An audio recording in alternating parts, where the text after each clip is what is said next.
Well, good evening, ladies and gentlemen, boys and girls, and everyone from all over the world.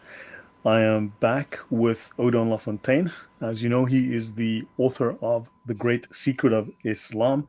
If you want to know more about his work, that's what you search for on Google to find his book, available as a free PDF. And it's a fascinating thesis that really makes sense of the Islamic narrative from a historical and I would say a scientific, logical, critical perspective. And also, thank you all of you who've waited. I mistakenly set the broadcast time for like 5 to 1 Warsaw time. That's when we confirmed and set up the broadcast. So obviously, my bad, my mistake. But you guys know I'm pretty good at this YouTube stuff. I'm still getting it wrong. But anyway, I fixed it.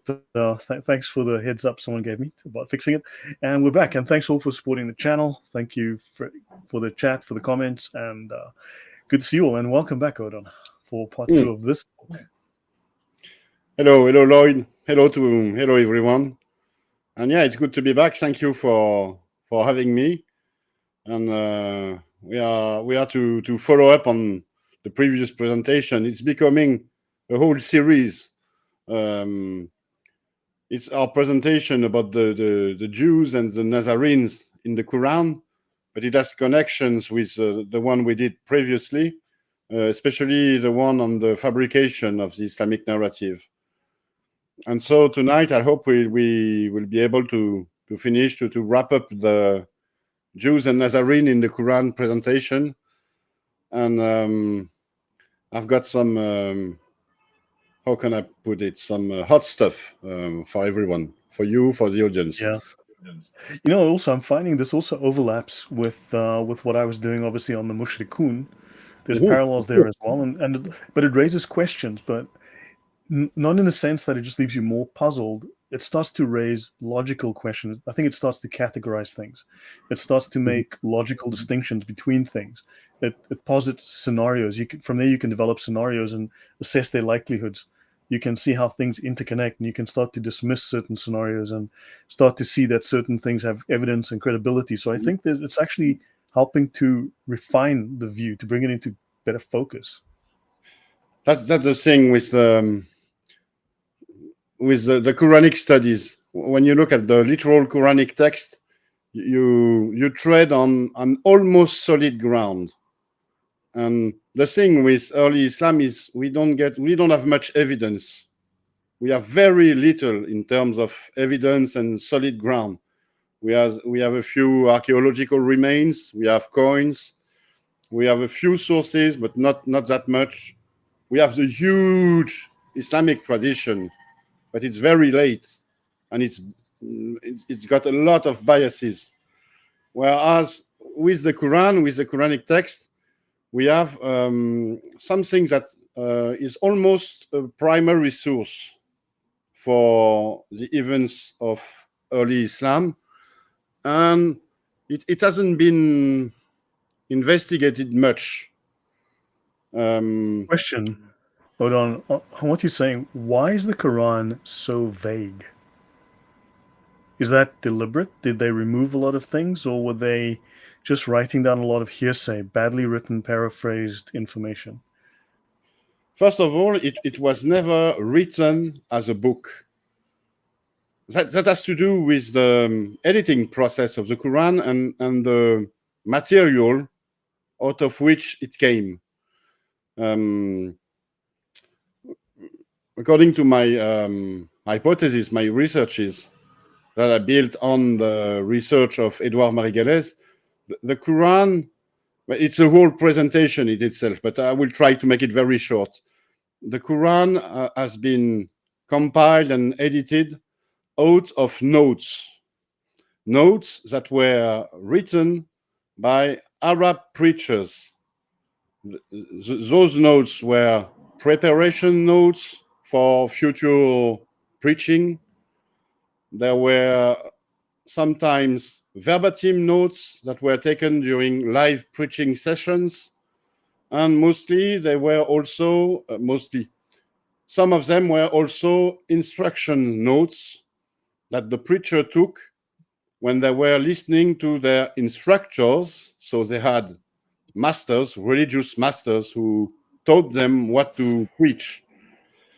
This became a sort of bulk of notes, which explains why the raw material of the Quran is so defective. It's written in a defective alphabet, whereas we know that in the 7th century there already existed diacritic marks and so on. So it was voluntarily written in a defective alphabet, as a student does when he takes notes. You see, it tries to make it fast. And besides, if you look at the Islamic tradition, it was also written, the very early material, it was written on makeshift support, like camel bones or palm leaves or pottery shards. Those are the supports for notes, not for a religious revelation. Question on that. I mean, all fair points, and I agree. However, I mean, you have often said, look, this Quranic narrative is fabricated, and that was invented for whatever reasons. So specifically to the point of the camel bones and leaves and eggshells and whatnot. Eggshells. The Islamic empire at that point was wealthy. I mean, from caravan robbing, piracy, slavery, all that stuff was quite lucrative. You would think that, unlike the Christians, who were very, very poor and didn't have any kind of political power for centuries, the Muslims had money. They could have afforded the best writing implements, the best writing surfaces like vellum.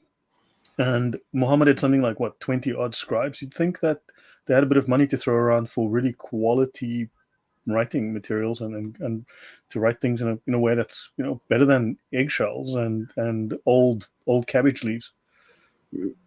Think of these early writings as being only notes. It was not about a religious book at the time. There were only notes that some of them were taken on the fly. It was not that important. But what happened afterwards is that these notes were collected by Arab leaders, and they were the only material, the only Arabic material they had. The other religious texts were in Aramaic or in Hebrew, maybe. But the only Arabic religious text they had were these notes. So when they wanted to make an Arabic religious book, they were sort of stuck with these notes. And they had to make do with what they were. So poor material, badly written for some of it, not all of it is badly written, but at least it was in Arabic. And so they selected folios and some notes. There was a selection process. The notes were copied on parchment, copied and recopied, and there was an editing process. It was the compiling of the Quran. Some notes were chosen, others were not, and were destroyed. And the editors compiled everything. They mixed the various notes, and they ultimately, at the time of Abdul Malik or immediately thereafter, the Quran emerged as a book. But you see, at the beginning, it was not a book. It was never. It was not a hit. It was a collection of tens, maybe hundreds of makeshift supports with notes. So when they needed to create a common narrative because the empire was growing and needed a common narrative to form around, this was something that was uniquely Arabic, which might explain why they say you have an Arabic Quran. So this was a uniquely Arabic corpus that they could create their new religion out of. That's the thing with Islam. You see, the caliphs who compiled the Quran and so on. So starting with Abdul Malik, in my opinion, and after him, they could not create their religion from scratch. There was already a religious movement, a messianic movement. At the beginning, it was centered on Jesus, I think, and the coming of his second coming as the Messiah. And the movement evolved, and they had to make do with the existence of the religious feelings of the Arabs and what had already been done. You see, it would have been much more easier for them to create their religion almost from scratch, to write a book, a bit like Joseph Smith did with the Mormon movement. He wrote his book from scratch, and it was much more easy for him to convince his audience that it was a new revelation than it was for the caliphs with the Quran. Because his book was made with the purpose of creating a religion. Whereas with the Quran, it was much more difficult because the notes were taken at a time when Islam did not exist yet. It was the pre-Islamic movement, the proto-Islamic movement. And they were stuck with it.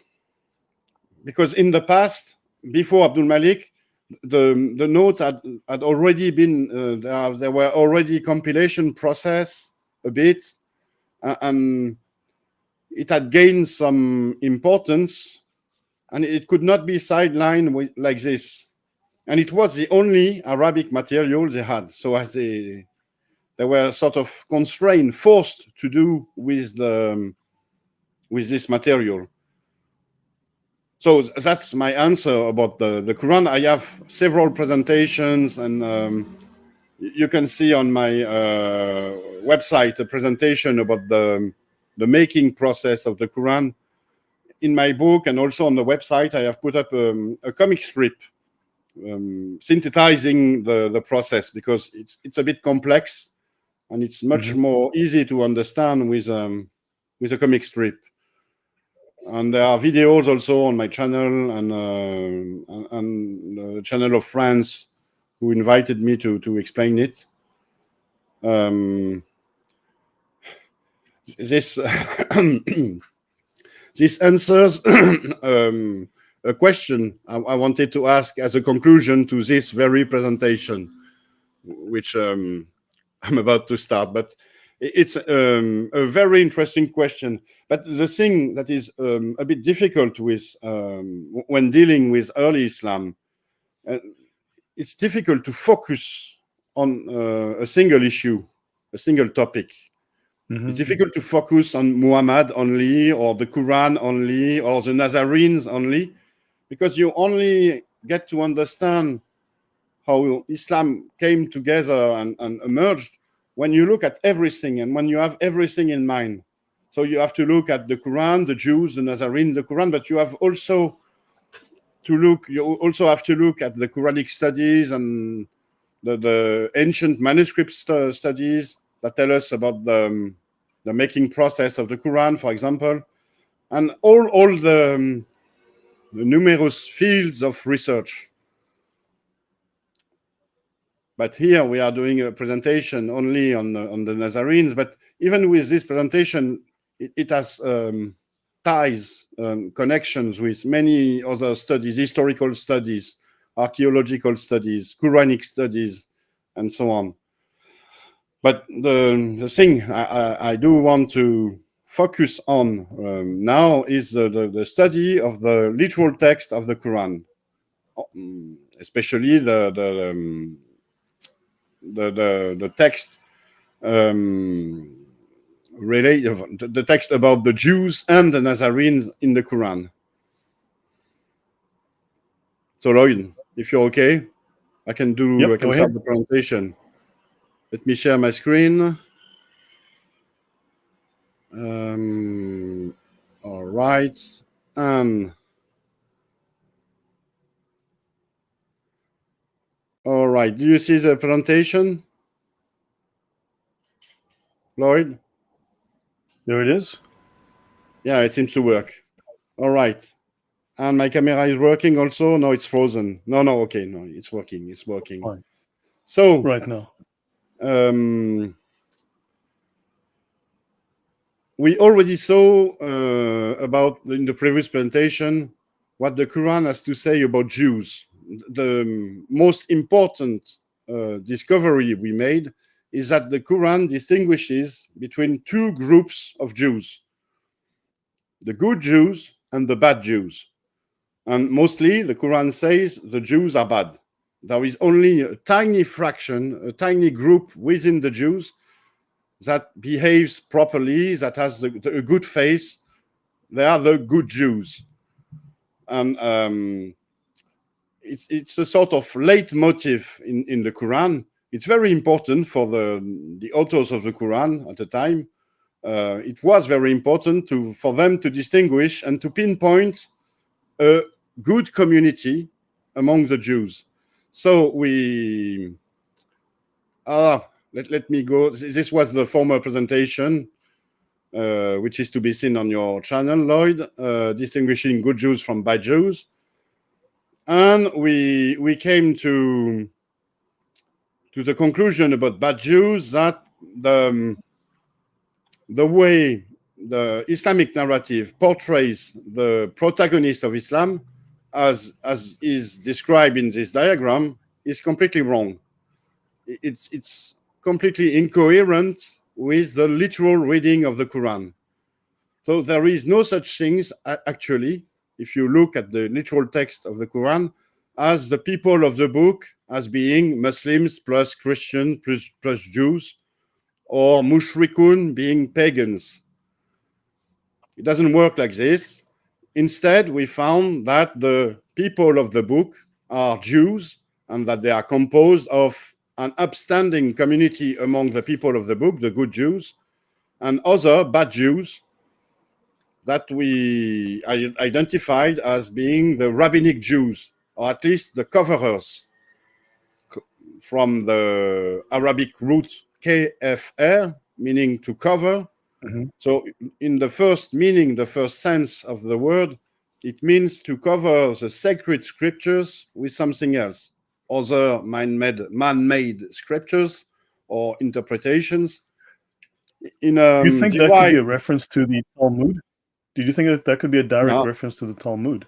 I think it's a direct reference to the Talmud. If we look at the various religious, the various Jewish groups, who were the majority, who had written man-made scriptures, I think it refers to the rabbinic Jews. There were other small communities within within Judaism, very small communities, but they did not have they did not fit the Quran's descriptions. They do not amount for most of the Jews as the Quran describes. Most of the Jews in the 7th century belong to the Talmudic communities. The Quran also speaks of very small Jewish communities. It speaks a bit about Samaritans, for example. It speaks about Sabaean, but we don't know exactly whether they were Jewish or not. Yeah, but the Sabaeans were, I mean, there's references to Abraham being a Sabaean, but then we have to distinguish because the Quran confuses between Sabians and Sabaeans. There's a difference. Yeah, maybe. So the Sabaeans are sort of pagan Gnostic sect, Turkey, Haran area, Turkey-Syria border, whereas the Sabians are Yemeni pagans. These are outright pagans, moon worshippers. And in the Quran, Muhammad is a Sabi, and we don't know, but it leans towards him being a Sabian, and the Sabians are said to be people of the book. Now these are Gnostics. So I've had a long look at this in the recent past, and so there is some confusion there because there seems to be overlap between. It seems to randomly sometimes select between Sabians and Sabaeans, and it conflates them as one in many cases. I agree. But the thing is, we we are engaged in a literal reading of the Quran. So we rely on the Quran. We make the sort of hypothesis that the Quran, it's not a hypothesis. What I am doing right now is explaining what the Quran literally says, and only this. And the Quran talks about this distinction between good Jews and bad Jews, telling us the bad Jews are the vast majority, the 99% of the Jews. It describes, a contrario, by contrast, the good Jews, and gives them and describes it with some traits. For example, they are not coverers. They haven't covered the sacred scriptures.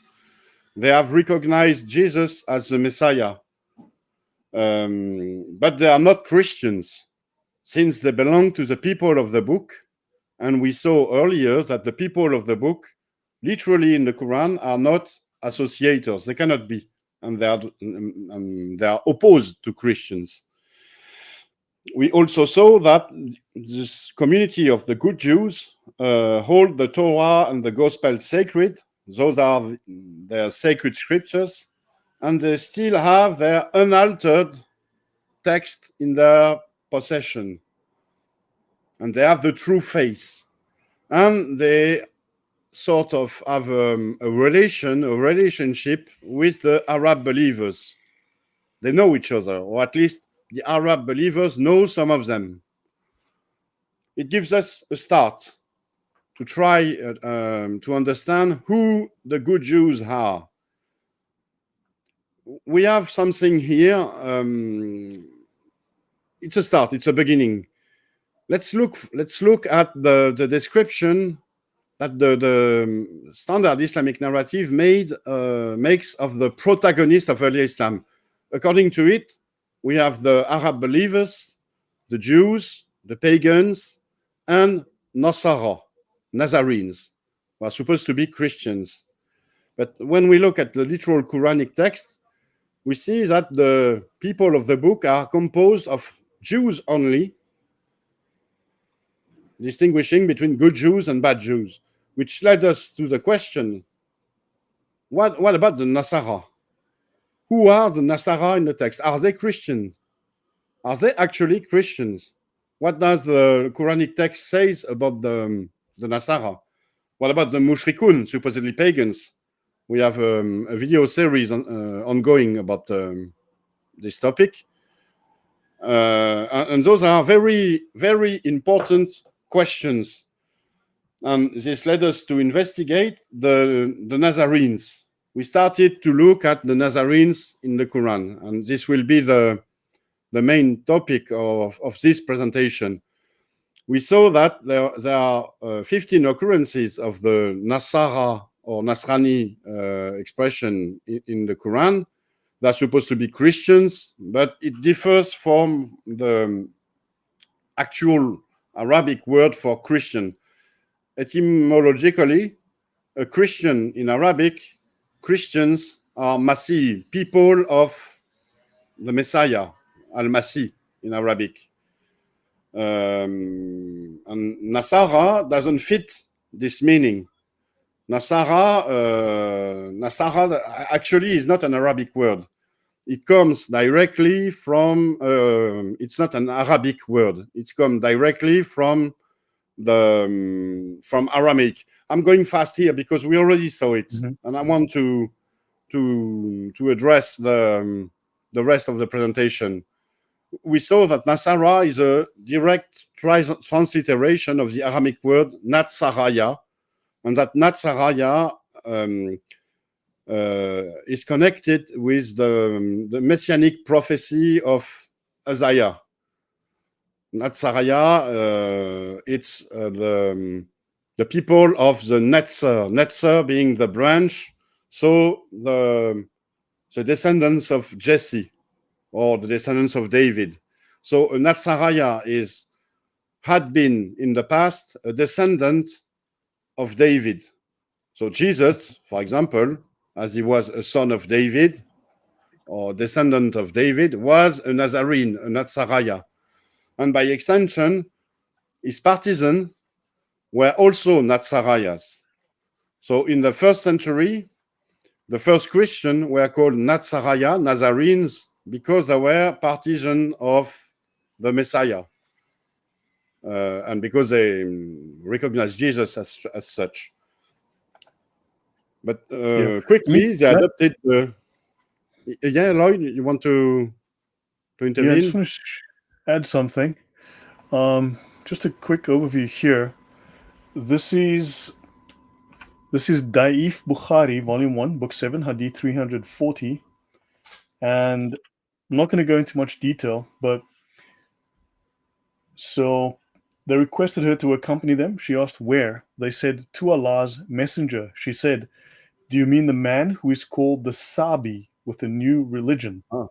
Now, in Islam, they try to define a Sabi as someone who creates a new religion, right? So you find it within the Islamic narrative, they try to say a Sabi is someone who creates a new religion.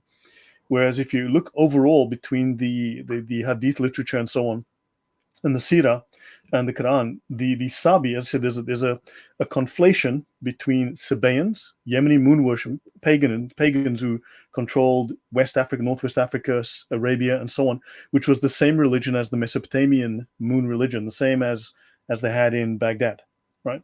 So this is the same as the Babylonian religion, just the Arabized version of it with Arabized names of the gods, but the same religion. And the Sabi are Gnostics. Right, these are magicians, Gnostics, occultists, that kind of thing, and pagans. So those are the Sabi, the Sabaeans from Sheba, right? Then you've got the Sabi. Now they call Muhammad in more than one location. They call Muhammad a Sabi. Now generally it leans towards the Sabaeans, which is the guys in Haran, Turkey, these Gnostics, whom the Quran refers to as the people of the book. But then in other cases, it's clearly talking about the Sabaeans, the Yemeni moon worshippers, the Babylonian pagans with the Babylonian pantheon, just the Arabic version of it, and or the Arabic names for it. So yeah, you get this. I mean, so within the tradition, there's Muhammad is definitely a Sabi, which makes him a Sabian, which makes him a Gnostic, which is a little weird, an occult pagan Gnostic. It's a weird mixture of these things. So I just wanted to highlight that and just keep that in mind for discussion later or analysis in the future. Just wanted to bring that up. It's an odd set of references, and this is just one of those. Mm-hmm. You'll see here, we will come across occurrences of Sabaeans within the Quranic text. And I don't think it refers to the good Jews that are described in the Quran. But no, not at all. It's a different group. It's a completely separate group. It's one of these groups that are supposedly people of the book, but it's completely. It's very clear group in the Quran that the Nazarenes and the Sabaeans are different groups. But let me get to it. Let me just finish. This was the conclusion of the previous presentation. This was the last slide we presented with the question, were there still Jewish Nazaraya in the 7th century? And who are the Nasara in the Nasara in the Quran? And this is what we are, this is the topic of the presentation, part 2. So let's start officially the presentation. By looking at the Nazarene in the Quran. So I won't go in detail on every verse, but know that there are 15 occurrences of the Nazarenes or Nazarene in the Quran as Nasara or Nasrani in 14 verses. And when we look at all these verses, and their contextual verses also, there are things that emerge about the Nazarenes. First of all, when we do a basic reading, just a basic reading of the literal Quran, we already can know that the Nazarenes are not Christians. If you look at for example, at the verses 65 to 67, Surah 3, there is something about Abraham, who was neither Jewish nor Nazarene. So it tells us that Jews and Nazarenes might be alike, but they are not exactly the same, because there is a need to make a distinction. But moreover, he was not one of the associators. So if the text needs to precise that he was neither Jew nor Nazarene and not one of the associators, it means that the associators are neither Jew, neither Jewish, nor Nazarenes. So it tells us that the Nazarenes are not associators, they are not Christians. In Surah 5, verse 51, it tells us something very strange. We will go back to it in a bit. It says, supposedly God speaking, or the preacher, "O you who believe, do not take the Jews and the Nazarenes for friends. They are friends of each other." But if you look at who the Jews were during the 7th centuries, they were the enemies of the Christians. So the enemy of my friend is my enemy. Therefore, Nazarenes were enemies of the Christians. So they were not Christians. If the text makes sense, it cannot be that the Nazarenes are Christians. Otherwise, they couldn't be friends with the Jews. At the time, let us have in mind that the Jews and the Christians strongly opposed. In 614, there was, during the Persian-Byzantine War, a very important episode, which is the conquest of Jerusalem by the Persians. And the Persians had set up an army composed of Persians, of course, but also of a very strong Jewish force from Babylon, some Arab auxiliaries also. And when they came into Palestine, or the Holy Land, the Jews rose against the Byzantines in all the Levant. They joined the Persians, they took Jerusalem, and there was a Jewish rule over Jerusalem for 3 years, during which the Jews killed tens of thousands of Christians and enslaved many Christians also. And it tells us there was a very strong enmity between Jews and Christians at the time. So it cannot be that the Jews and the Nazarenes or the Christians were friends at the time. So it's very important. Nazarenes were enemies of the Christians. This is what the text tells us. Another verse, Surah 5:82. Certainly, we'll find that the most violent people in enmity to the believers are the Jews and the associators, those who associate. And certainly, we'll find that the closest of them in affection to the believers are those who say, "We are Nazarenes." So here we have also something that tells us that the Nazarenes are different from the associators.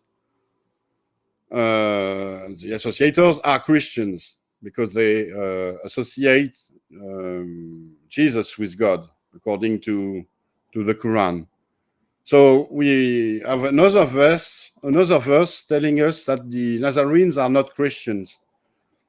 And there is this verse 17 in Surah 22.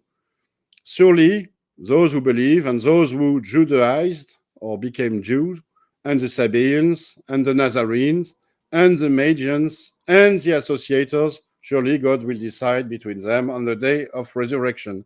So we have an enumeration with different categories, and the author of the text has the need to differentiate between Nazarenes and associators again, telling us that the Nazarenes are different from those who associate. Excuse me. So here we have 4 different verses, all converging, telling us that the Nazarenes are not Christians. So it seems rather important. When we look at the other verses about the Nazarenes, it tells us, according to the same very basic reading of the Quran. I'm not contesting the authenticity of the text. I'm just reading the literal Quran here. And it tells that the Nazarenes are part of the people of the book, but they are different from most of the other Jews. This is what the literal text says. We have in the Quran numerous verses with which put the Jews and the Nazarenes together. It's kind of strange because the Jews and the Christians, like I told you before, are supposed to be arch enemies during the 7th century. Yeah. Can we pause a moment? I want to bring up something as well. Screen. Just easier to.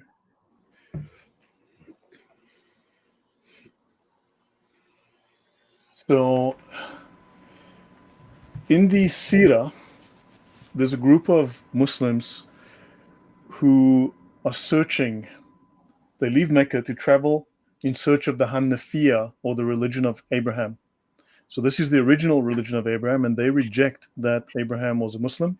Sorry, was a Jew, and they reject that Abraham was a Christian. Both religions are considered false religions, right? So they are looking for the religion of Abraham before he became a Jew, before he worships Yahweh.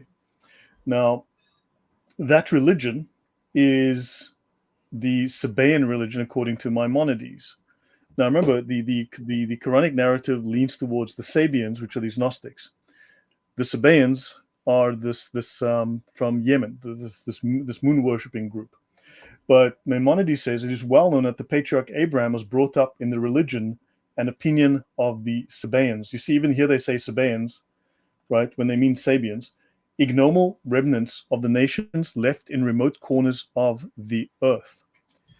And like the savage Turks in the extreme north and the Indians in the extreme south, these are remnant Sabaeans who once filled the earth. So the Sabaeans contend that Seth differed from his father Adam as regards worship of the moon. Anyway, so without getting into this too much, so according to the Islamic narrative, at least in the Sirah, they believe that Abraham was a Sabian, which was a moon worshipping Babylonian, effectively. And so it's just, how does all this factor in? How do we factor this in too? I mean, we don't have to answer it now, but I just want to throw this in there as just a point, something to consider. From Jewish. I can answer this, but I will go a bit ahead of myself. I will address this in the presentation. Yeah, we don't have to answer this now. The key here is the expression Jew or Nazarene, or neither Jew nor Nazarene. But let me address this in due time. I promise you, we will address it. But the thing, there is something odd with the repetition, the many occurrences of the Jew or Nazarene, neither Jew nor Nazarene, Jew and Nazarene.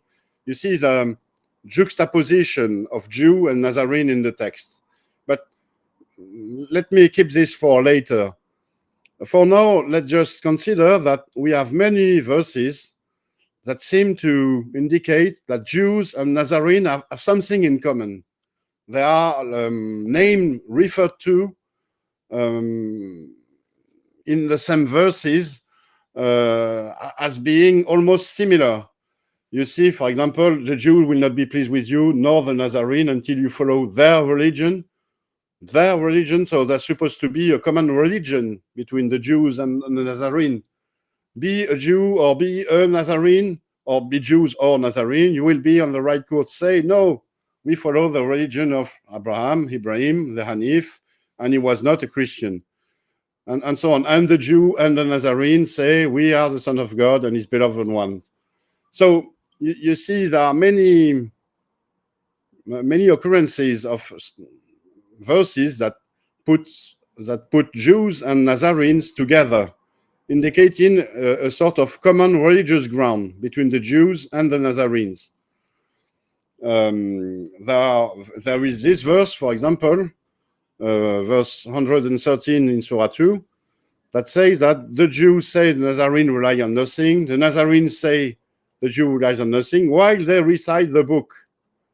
So this common religious ground, it might be that they have the same book, the same scripture. So the Old Testament or the Tanakh.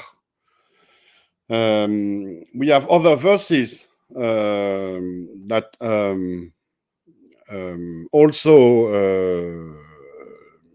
also put Jews and Nazarenes together. Do you say that Abraham and Ismail and Jacob and the tribe were Jews or Nazarene?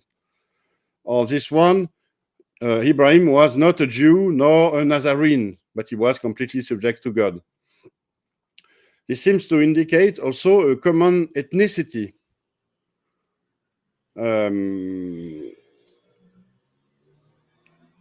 If you look at those two verses, especially verse 140 in Surah 2, the author has a sort of tribal minds. Ibrahim, Ismail, Jacob, they belong to the same family. And it wants to make a distinction with Jews and Nazarenes as being not from the same tribe or the same ethnicity. In my opinion, it sort of referred to the fact that Jews and Nazarene shared a common ethnicity. They were Jews, actually. They were all Jews. But there is something very strange about these Nazarene Jews. Verse 51 in Surah 5 says that, we already saw this verse, Jews and Nazarenes are friends of each other.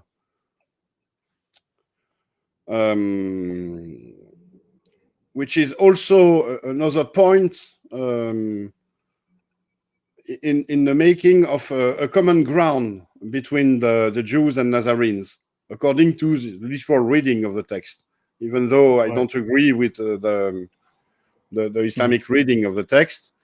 And there is this last verse, important one, in Surah, again in Surah 5, verse 82.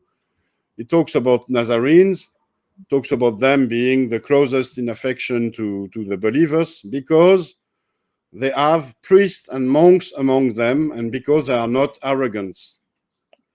Okay. So they are odd Jews because they have priests and monks. They belong to the people of the book who are supposed to be Jew, but this very particular group of Jews, the Nazarenes, have priests.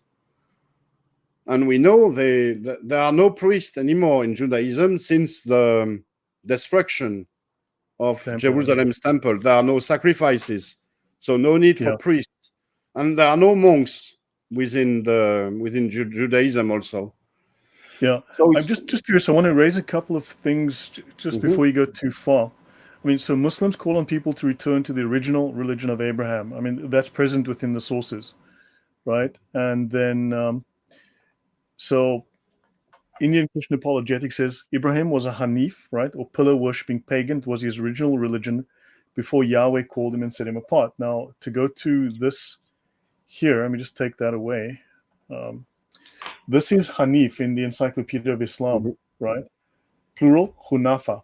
In Islamic writings, one who follows the original and true monotheistic religion. In the Quran, Hanif is used especially of Abraham. Later Islamic usage, so later usage, claimed Hanif as the equivalent of Muslim. That came later. So Hanafiya is the religion of Abraham or Islam, supposedly, right? So we now know, okay, Hanif is a Muslim, but that was a later usage. Hanafiya is the religion of Abraham, but we know Abraham was a pagan, a pillar-worshipping, rock-worshipping, idol-worshipping pagan prior to following Yahweh. So he was not a monotheist. Now, one could say technically he was, because you had a pantheon and there was the Allah called Al-Makka, also known as the moon god Shin. And then you had the lesser pantheon, but who were not the single god, but fine. I mean, so that you can use a very twisted definition of monotheism there by saying there is a single created deity, and then you've got 360 idols of other deities, for argument's sake. Okay. But again, this is just a very odd set of references here. How words have been used, twisted, reused, reinterpreted, redefined, but you get these references back to pagan moon worship again. I mean, there are links that come back to this, so there's just odd references, don't you think? It's not that odd when you understand that the text has been modified. But as I told you before, I didn't want to get ahead of myself. Yeah, because I'm just bringing these up. I'm just bringing up these things for my own reference, so I don't forget. But please remind me in a few slides to go back to this Hanif issue. It's very important, actually. But it will be there. I won't forget it if you remind me. Now, these terms mutate. I mean, over time, you see them mutate. And I think there are times when Muslims have used the word and said, hey, we're that, we're X. And then they discover that X actually paints them in a very bad light and embarrasses them. And then suddenly X becomes Y. Oh, they modified it. Yeah. So. But let me just keep on with this very basic reading of the Quran. So I'm not making a far-fetched hypothesis here. It's only the literal text. And the literal text already told us the Nazarenes are not Christians. They belong to the people of the book, so they are Jews themselves, but they are different from most of the other Jews. There is a distinction between the Jews and the Nazarenes. So we already have something to tread on here. There is something also about the Nazarenes. They are pictured in some verses in a very positive fashion. So one could conceive that they are the friends of the believer, or at least they used to be. If you look at the verse 62, Surah 2, those who believe, those who Judaize, and the Nazarenes, whoever believes in God in the last day and does good, they shall have their reward from their Lord. So they are pictured in a very positive manner as having the good religion. At least they believe. They believe just like the Arab believers believe. And if you look at the verse 69 in Surah 5, surely those who believe, those who Judaize, the Sabians, and the Nazarenes, whoever believes in God, they shall have no fear. So it's kind of the same. It tells us that they share a sort of common religion with the Arab believers. Arab believers and Nazarenes believe supposedly in the same thing. And God is pleased in what they believe. And God will reward them. If you look at this very emblematic verse, again, in Surah 5, verse 82, certainly you will find that the most violent of people in enmity to the believers are the Jews and the one who associate, meaning the Christians. Certainly you will find that the closest of them in affection to the believers are those who say we are Nazarenes because priests and monks and so on. So they are the closest in affection to the believers. So if we really look into it, the Nazarenes are literally described in the Quran as believers. They are good Jews, so they are non-rabbinic Jews. They are opposed to the other Jews then. So the question here, if you follow the logic of my presentation, are the Nazarenes the good community among the people of the book? It seems logical to posit that they could be this good community. And so there would have been very close to the Arab believers a Nazarene community, a Jewish community with them. So this is what the literal Quranic text seems to tell us. And when we look outside of the Quran, I just want to make a little excursus. Let's just look at external sources about this possible Jewish influence on early Islam. We have contemporary accounts of the rise of Islam that shows an influence, and a Jewish influence, and a connection to Jews, or at least to people that were considered Jews or Judeans by the early witnesses, the contemporary witnesses. I already told you about the fact that there was a Judeo-Arab coalition with the Persian during the conquest of Jerusalem in 614. But we have documents, sources, that tells us that there was something Jewish in very early Islam. You know about the Doctrina Jacobi, or Didascally of Jacob. Yeah. It's a Greek pamphlet directed against Jews, and it's a Christian pamphlet, and it pictures a discussion between two fictional Jews, Jewish characters, discussing about a prophet who has appeared with the Saracens. So it's almost the first mention to a possible candidate for Muhammad. But when we really understand what's going on in this text, when two Jewish characters, two Jews, discuss about prophecy, they do not discuss about prophecy within Islam. They discuss about prophecy within Judaism. And what is the prophet Jews are waiting for? I'm sure you have the answer, Lloyd. Just say it again. I was just distracted. I was writing a comment. Just say, what was the question? It was a rhetorical question. The kind of prophecy, the kind of prophet that the Jews are still waiting for, it's the prophet that will point at the Messiah.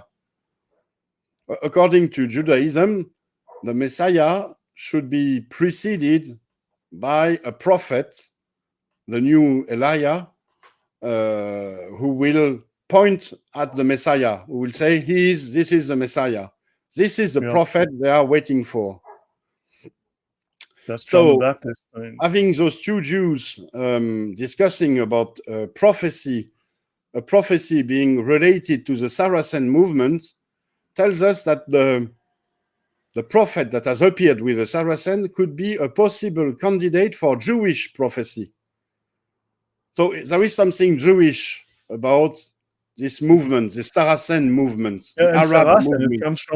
It comes from the destitute of Sarah. Those, when Abraham, his wife Sarah, Abraham's wife, cast out Ishmael and Sarah. So they are the ones. I mean, at least that's the name and the story that they took for themselves. Yeah, the thing here is that Saracen was a common word at the time to refer to Arabs. So at the time, in 640 is the date when the Doctrina Jacobi was written. It refers to events that happened in 634. So in 634, there was already an Arab movement with someone that could be, within this movement, a possible candidate for Jewish prophecy. A possible candidate. But he was not recognized as a Jewish prophet because, as the text says, he is a false prophet. Do prophets come fully armed? We have another very interesting source for showing us a Jewish influence in the early Islam movement. It's the Sebeos Chronicle, or Pseudo-Sebeos, telling us about a man from among the sons of Ishmael, so an Arab, named Muhammad, or most probably because there was no vowels, Mahmet or Mahmet, a merchant. He appeared to them, to the Arab, as a preacher sent by God and taught them about the God of Abraham. He was very knowledgeable and well versed in the history of Moses. All remaining descendants of the children of Israel joined the Arab, forming a large army. So it tells us a bit about Jewish influence within the early Arab movement, the early proto or pre-Islamic movement. There is this very important letter from the Academy of Jerusalem to the diaspora communities in Egypt. You'll find all these sources, for example, in Robert Hoyland's book, Seeing Islam as Others Saw It, where he did a critical study about them. You have them also in Stephen Shoemaker's book, A Prophet Has Appeared, where he also discusses this letter. And this letter tells us when the Arabs came to Jerusalem, so it was the second taking of Jerusalem, so not the one from 614, but the one that occurred around 638. There were men among them from the sons of Israel who showed them the location of the temple. Tells us one thing very important. There were sons of Israel within the Arab movement of the pre-Islamic or early Islamic movement. It also tells us that at the time in 638, Jews came back to Jerusalem. After their 3-year rule over Jerusalem, the Persian put them a bit away and assumed themselves the rule over Jerusalem. And thereafter, around 627, the Byzantines retook Jerusalem, and they expelled all the Jews. There were retaliations, even vengeance against the Jews because of what they had done, because of their rebellion at the time. And Jerusalem, from the Byzantine retaking up to the Arab taking of 638, was forbidden to Jews. This letter tells us that the Jews were allowed to come back to Jerusalem when the Arab took it. And we have another indication in Sebeos, so the same chronicle, or pseudo-Sebeos. I shall also speak about the plots of the rebellious Jews who, after gaining help from the Hagarenes, the Arabs, for a brief while, decided to rebuild the Temple of Solomon in Jerusalem. Finding the spot called the Holy of Holies, they rebuilt it with base and construction as a place for their prayers. So these various contemporary accounts of the rise of Islam tells us something about an influence, a Jewish influence in the early Islamic movement. So it sort of converges with what we see in the Quranic text. This is why it's interesting. The Quranic text tells us about this group of good Jews being sort of allied or very close to the Arab believers, and some contemporary witnesses tell the same thing. Those contemporary accounts also tells us that this early Jewish-Arab alliance dissolved quickly. We know from the Jewish traditions that are, for example, that have been studied by Moshe Gil in his book, A History of Palestine, that the Jews were expelled from Jerusalem by the Arabs themselves around 640, maybe 642. So this alliance didn't last. Something happened, and the Jews were expelled. We also have in the Sebeos an odd story about a dispute, an enmity between the Ishmaelites, so the Arabs, and the Jews. The Ishmaelites being envious of them, so the Jews who rebuilt the Temple of Solomon in Jerusalem, So the Ishmaelites expelled them from that place, called the same house of prayers their own, then the former built in another spot, and so on. I don't know whether the story is true or not, or accurate, but it's not the issue here. What we can make out of Sebeos Chronicle is that there was some kind of enmity at the time between the Arabs and the Jews. This is something very interesting for our research.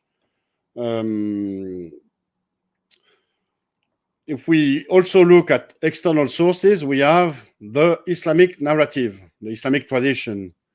It also describes a Jewish influence. We have influenced Jewish figures in this narrative, influence in the early Islam movement. Maybe the most influential of all is Waraka bin Nawfal. He is described as being a Nazarene, so a Jew, according to the literal Quranic text. A Nazarene who was a cousin of Muhammad's first wife, Khadija. And according to the Islamic narrative, the interpretation of the word Nazarene is supposedly a Christian. But we have already seen in the literal Quranic text that Nazarene cannot mean Christian. He was a Nazarene, a Jewish.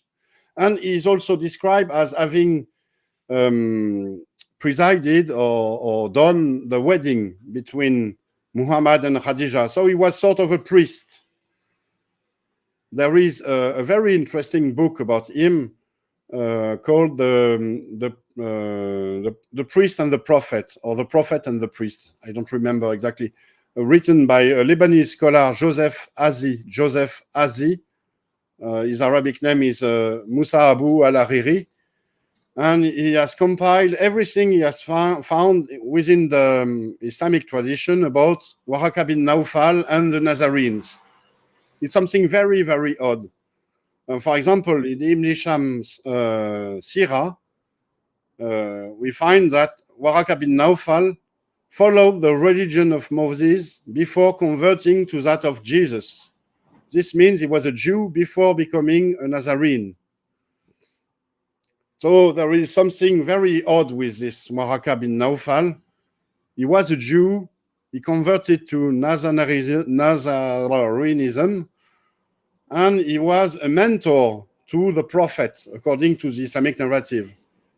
He was the one who authenticated the early revelation, and he is also said to master Arabic and Hebrew, and being able to translate the sacred Hebrew scriptures into Arabic. So a very influent and odd figure, a very influent Jewish figure and an odd figure within the Islamic narrative. We have also Ka'b al-Ahbar, who is described in the Islamic narrative as being a Jew who had converted to Islam and who was a companion of Umar, supposedly the second caliph, who conquered Jerusalem around 638. And he asked Umar the permission to build an oratory or a synagogue, so a Jewish prayer site, something Jewish, on the Temple Mount after the conquest of Jerusalem. So it's something very, very odd again in the Islamic narrative, because a Jew does not build something on the Temple Mount like this. It doesn't build, I don't know, a convenience store. No. When you build on the Temple Mount within the Jewish culture, you rebuild the temple. So again, something very strange in the Islamic narrative. Yeah, I want to mention something because, I mean, there's a lot to untangle here, but you can do it too. Says in some hadiths, Waraka's full name ends in al-Uzza. And if I recall from reading of the Sirah, that is like his family name, his father's name. So this links to al-Uzza, which takes us back to, pagan deities. And it's all very odd. And I'm just coming, and the Sabians, right, they supposedly originated in Haran, right, which is in Turkey, just over the border from Syria. And they spread to pre-Islamic Arabia. They interacted with the Jews, the Christians, and what are called the Hanifs, right? Not Muslims at the time, but Hanifs, right? The Muslims later, I mean, that appellation later got applied to Muslims. And the odd thing is that the Muslims were familiar with their beliefs, even though these people are clearly not Christians. So just another clue, just another oddity, to keep in mind. It is connected to this Hanif issue we'll have to address a bit later. A little thing also about Waraka. His name, bin Naufal. Naufal actually means folio or paper. Well, it's not paper because the use of paper. I don't know whether. I think they were already using paper in the 7th century. But you see, his name is sort of a nickname. He's Waraka from the papers. It tells us about his status or his role as a cleric, as someone who was very knowledgeable with the scriptures. So it might have been a kunya, an Arabic nickname, bin Naufal. There is another character who has this name in the Islamic tradition, who is portrayed as a false prophet, an anti-prophet, a concurrent of Muhammad. Also something very, very strange and odd. There is another very odd character, Salman al-Farsi, who is described in the Islamic narrative as being a Persian Jew who would have converted to Christianity. But Christianity, if you have if you understand the Islamic narrative well, Christianity is Nazarenism. So it's not Christianity, actually. It's Nazarenism, so Judaism. He was one of the good Jews. And supposedly he traveled to Syria, joined Muhammad in Mecca or in Medina, I don't know. He belonged, according to this narrative, to the Ahl al-Bayt, the people of the household of Muhammad. But literally, it doesn't mean that. Ahl al-Bayt means people of the temple. So maybe he was connected to the rebuilding of the temple in Jerusalem. And we also know that, according to this narrative, he was influential in the writing of the Quran, not according to this narrative, but according to a letter that the Caliph Umar II, so in the beginning of the 8th century, wrote to the Byzantine emperor. Or no, a letter that the Byzantine emperor, I think it's Leo III, wrote to Umar II. There is an article from Robert Hoyland about this. And I think the Byzantine Empire is saying that there were some influential character that took part in the writing of the Quran, and he named Salman al-Farsi, who was a Jew and who had an influence then in the early movement. There is also Zayd ibn Thabit. So he was not a Jew, actually, but this supposedly the secretary of Muhammad, according to Muslim tradition, he received a Jewish education in Yathrib, the future Medina. So there is this thing in the Islamic narrative telling us that there were some kind of Jewish influence. And we also find a sort of devotion towards Jerusalem in early Islam. It even had a central role because we know that the original Qibla, according to the Islamic narrative, was directed toward Jerusalem.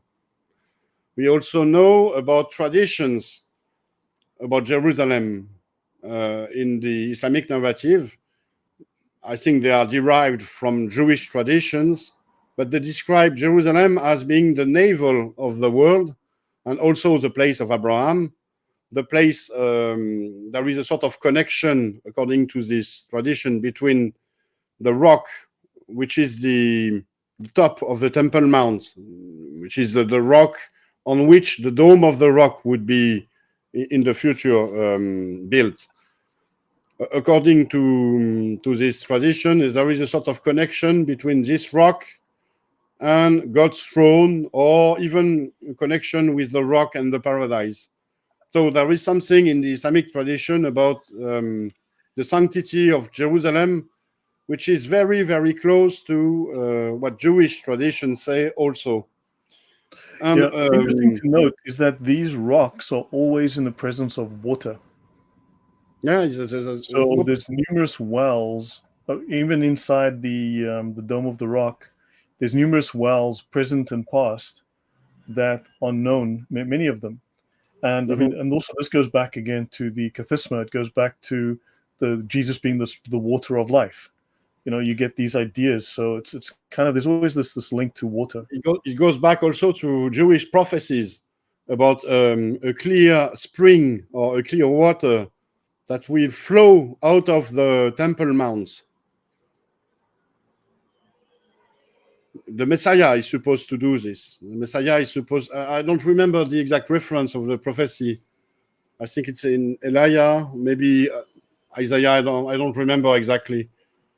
But you know what I mean, Lloyd. I think your very knowledgeable audience knows also. In the Islamic tradition, Jerusalem Like is also, excuse me, Lloyd. no, it's just like you said, it's very difficult to focus in on one thing because Yeah, immediately you find connections to other things. And I keep thinking of other things and I'm like, how does that fit in there, you know? yeah. But I just wanted to make here a very Mm, short excursus because our mm. main focus here is on the literal reading of the Quran and about the good Jews within the Quran as being the Nazarenes. And what I just wanted to show here, to highlight, is that there are external sources, so contemporary non-Muslim sources, and also sources within the Islamic narratives that tells us there was something Jewish in early Islam. So the literal reading of the Quran telling us about the Nazarenes being Jews and about a Jewish influence is not far-fetched. It's not an out of the blue hypothesis. It's grounded in the literal text, and it has also echoes in the external sources, and that's very interesting because these sources, most of them are independent from the Quran. Most of them, and even the sources about the Jewish figures, for example, within the Islamic narrative, they have nothing to do with the Quran, with the actual Quran. They are not derived from the Quran. They are independent from the Quran. So there is really something about this Jewish influence. And because of this, we can sort of correct the vision of the early Islam protagonists. So according now to the literal reading of the Quran and not to the Islamic narrative. So we know that the Islamic tradition is wrong about the different categories we already saw. So let's put this big cross. And instead, we have uncovered that the people of the book are composed of good Jews and bad Jews. And now we can say that the good Jews are maybe, I think it's the most probable, the Nasara, being the Nazarenes, or I call them also Judeo-Nazarenes, in order to specifically point and refer to the Nazarenes that are described in the Quran. Because as we already saw, the word Nazarene or Natsaraya in Aramaic or Nasara in Arabic has many, many different meanings. And I just want here to pinpoint the Nasara that are described in the Quran. So I use the word Judeo-Nazarenes for them. And we can already understand that there was a sort of alliance between the Arab believers and the Nasara. And together they formed a community. So the first actual community was not about the Arab believers being Muslims in the sense of Islam, but it was a community between the Arab believers and the Nazarenes from the Quran. and beside them there were the Christians, the mushrikun. So here we have a much more precise view of the protagonist of early Islam according to what the Quran literally says. And it clearly contradicts the Islamic interpretation of the Quran. But let us now dive into a bit deeper into the literal text, into the literal reading of the Quran. We already established, thanks to a very basic reading of the Quran, many things. But we will see now that concerning the Nazarenes, the Quran is not to be trusted directly. There are some oddities or maybe incoherencies within the text that needs further investigation. This is why we need an advanced reading of the Quran and not just a basic one. Because the Nazarenes in the text, they are depicted as friends of the believers, as we already saw. So pause a moment, because words, I have learned over time that words can have very important meanings. You use the words friends, right? And in Islam, friends has a very specific connotation, the awliya. And this refers to the Sufi, right? This specifically refers to the Sufi. Now, let me just go back. Just got a note. Now, for instance, when you look at, so there's a scholar called Catani, I think Leon Catani, I think he could be Italian or French. His feeling is that Muhammad's revelation, I mean, for whatever reason, but based on his research, Muhammad's revelation didn't happen the way that it happened over time with deep reflection, which is reflected in some of the other literature, not the Quran itself, that there was reflection. Muhammad would do meditation. Even Colin from the other Islamic channel, he's covered this as well, right? Which is basically, it seems to take the ideas of Jewish mysticism and applies it to Muhammad. And he does this meditation in the cave, and he comes up with these ideas of Islam over time, slowly and gradually. So Catani puts forward this idea. Now, one has to know, we can just dismiss these things, or one can ask, wait, hold on, is there some kind of merit to it? Is there some kind of value that can be drawn from it if we investigate, right? So, which is something a question that I tend to ask and I investigate. So you talk about the word friends, but friends, what if they mean it in the sense of awliya, Sufi, right? The thing, remember the quote I gave from Patricia Krohne, telling us, do not try to understand an historical source with later explanations. You will, at first, you need to try to understand the text by itself, or by referring to previous sources. And I'm sure there is something to look forward to with Sufism and so on. But one thing for sure, Sufism did not exist in its form in the early 7th century.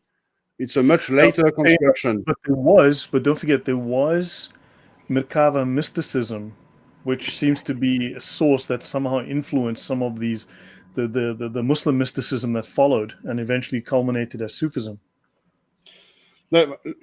Just look at this verse.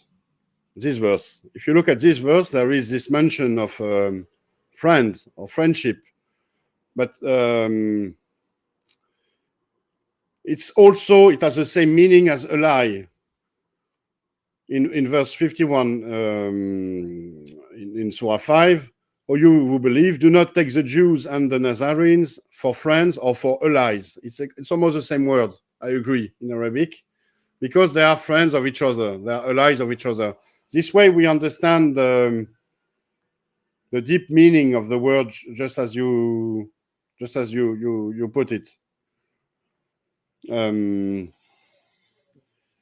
anyhow, I displayed this verse because we saw previously that the Quran seems to portray Nazarenes as friends and closest in affection with the believers, but they are also portrayed as enemies. And it is something very hard to reconcile. How can someone be both a friend and an enemy at the same time? So Nazarene here are supposed to be friends with enemies, with the enemies of the believers, with the unjust people. In this other verse, this verse has two meanings, and it's a very interesting one. So verse 14 in Surah 5, with those who say, we are Nazarenes, we made a covenant. So it's God supposedly speaking here as a rhetorical tactic by the authors of the Quran. So God says, we are Nazarene. Well, I, God, made a covenant with the Nazarenes, but they neglected a portion of what they were reminded of. Therefore, we excited among them enmity and hatred to the day of the resurrection. And thereafter, the narrator, who is not God, goes on, God will inform them of what they did. And so here we have two things. The Quran tells us that there has been a sort of divine alliance with the Nazarenes, and that this divine alliance, this covenant, is no more. It's over. So no more friendship. So we have two very important informations in this verse. Could this be a reference to the covenant of Moses is past, and we now have the new covenant with Jesus? We have the new covenant, the New Testament. Actually, if you look at the contextual verses, it's not about the Nazarenes, it's about the Jews and their own covenant with God, according to the preacher's opinion. Okay. But let's just look at the text for what it literally says here. Let's not go too deep into the critique. The text tells us that there was an history within Nazarenes. At first, there was a covenant. Then they neglected a portion of it, and the covenant was over. So it tells us about an evolution with the Nazarenes. They might have been friends at the time, and then they became enemies, which could explain why they are portrayed as being both friends and enemies within the text. It could also explain why in Surah 9, verse 30, we have something very, very odd about Jews and the Nazarenes. This verse says, and it has raised a lot of controversy, the Jews say Ezra is a son of God, and the Nazarenes say the Messiah is a son of God. That is a saying with their mouth. They imitate the saying of those who covered or denied before them. May God fight them, or are they so deluded? So here we have a verse that seems to indicate that the Nazarenes could be Christians because they seem to believe that the Messiah is the Son of God. That's weird. Yeah. But yeah, it's weird. It's weird because it seems to contradict all the other verses and many verses that literally say that the Nazarenes are not Christians. Could these be later insertions or earlier insertions that got jumbled? So maybe two different arguments, two different times, two different people writing it, and they just left them in. It might be, but we could also look a bit deeper into the meaning of the phrase "the Messiah is the Son of God." But just before that, there is something also very odd with the expression the Jews say Ezra is the son of God, because I don't think we ever found any Jewish reference to Ezra having been a son of God. And besides the Arabic text says Uzair ibn Allah, so Uzair being the son of God. And Uzair is very strange because we don't know who Uzair is. and the Islamic narrative tells us, no, that it's not about Uzair, it's Ezra, the Jewish prophet. But I've looked at very early manuscript fragments, Quranic manuscript fragments, and I saw that in some of them, there is no, the diacritic marks tell something different. It's not written Uzair, but Aziz. And Aziz, it's something else. Aziz ibn Allah can be translated as cherished be the son of God. Aziz means cherished, dear. It has also become a name in Arabic, Aziz. Yeah, Uzair. So, yeah. Yeah, it's something a bit strange here. It tells us that the Islamic narrative is not very clear on the interpretation of the verse. I mean, you look at. When you might look at have been textual manipulations here.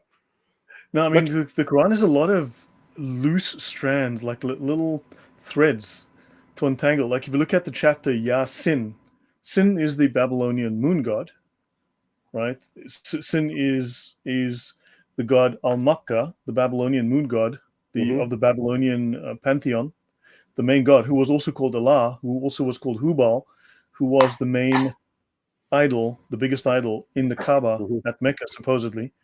And then you look at Yasin. I mean, you've got the root Yasin.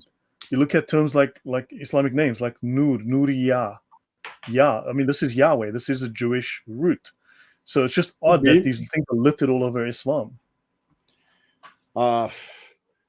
If I'm following your hint, it would make much more sense if it would be not Yasin but Sin Ya.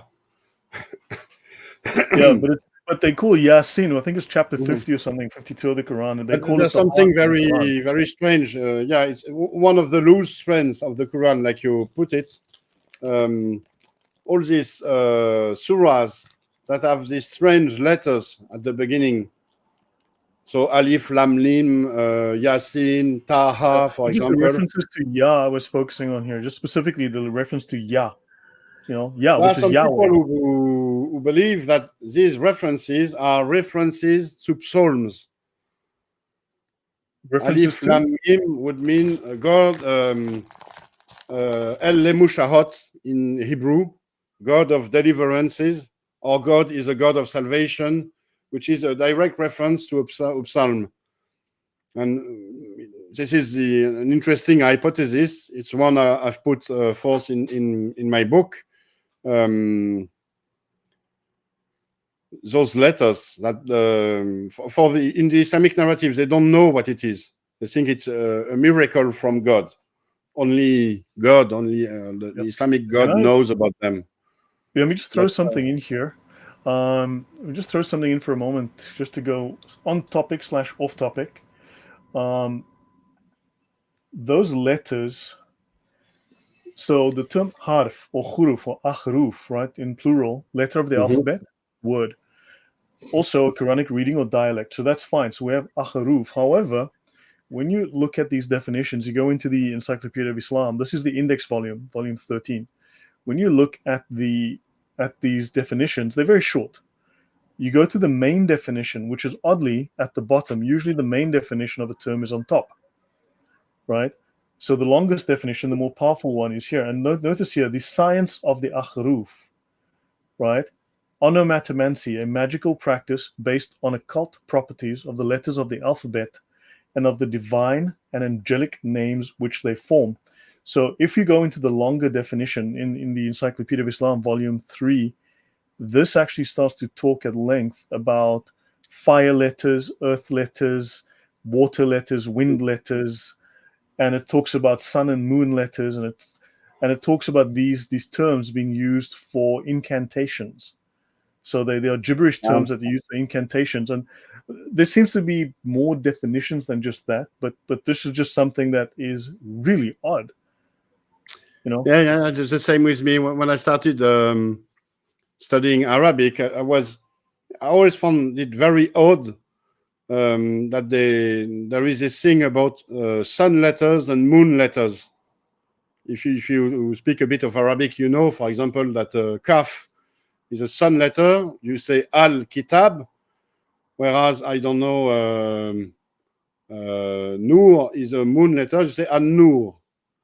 You don't say Noor is al-nur. moonlight, exactly. It's And moonlight. They use why noor did as they light. choose those very odd words, moon and sun, which reminds me of paganism?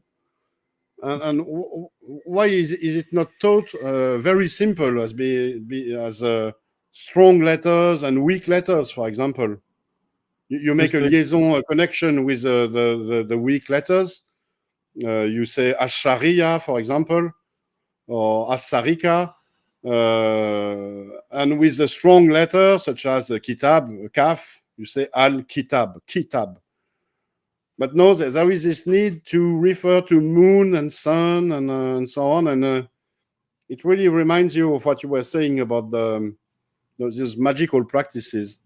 They call it letter magic. There is still something about paganism and magic within Islam. No, there's a massive... Odon, if you go through the Encyclopedia of Islam and you look at the definitions and descriptions, you would be amazed how much of it refers directly to magic. And the occult. It's crazy. And David says this letter magic they have also in Tibetan Buddhism. A letter invokes a deity. And you know, I haven't really dug into this in depth in Islam. I've just dipped my toe on the surface. But there's a couple of weird things in Islam. I just thought I'd mention that. Shall we go much further, Odon, or Lot shall of we? weird things. I agree. Or shall we Not continue next week? Sorry? Not just a couple of weird things. I think that's much more than a couple. Yeah. So shall we continue? It's been 90 minutes. Shall Yeah. we continue? It's already getting late. About this very strange verse, verse 30 in Surah 9. If you look at the contextual verses, it's also